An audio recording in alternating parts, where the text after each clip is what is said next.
Hi, Miss Person. It's Zizi and Alice. Anjali. Farah, and we're here to explain to you how Notre Dame relates to.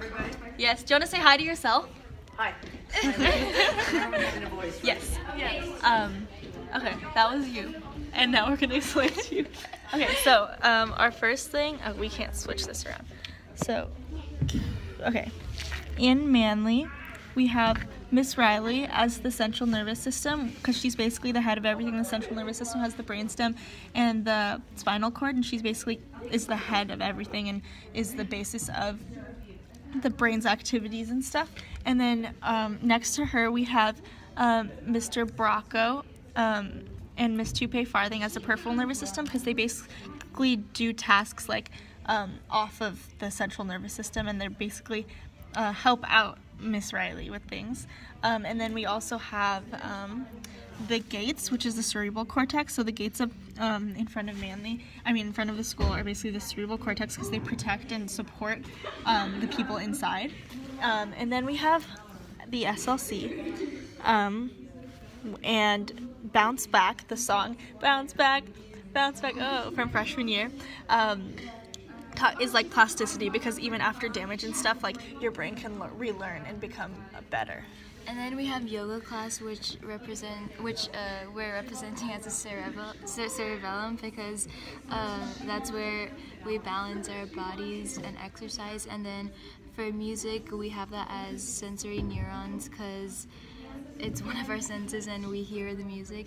And then for assemblies, we have it as a limbic system because it controls we have like many events in there.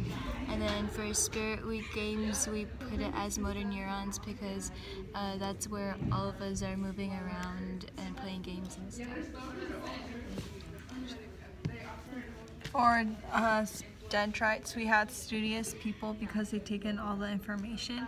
And for hypothalamus, we had Miss McGovern because she regulates and keeps track with all the students and see if the system of the school is going on perfectly. We have the cheerleaders for the interneurons because they send the spirit up to they make sure we have enough spirit to the students. And then for the neurotransmitters, we have the hype crew because they make sure they kind of are in charge of how the students feel if they are more happier or more excited. Okay, so over here we have the brainstem, which we said is St. Julie, and because she's kind of at the core of ND and she was like the foundation. Over here in Donnelly we have ASB, and they're the neurons because they kind of bounce back with the students and they take ideas and kind of make it happen. And then with PSJ we have the amygdala because that controls emotions, and PSJ was a very emotional class. And then right here we have sex ed with McGovern, and we said that was the endocrine system, and that's because it has to deal with hormones like sex ed. Like the private jet. I don't know. Yeah.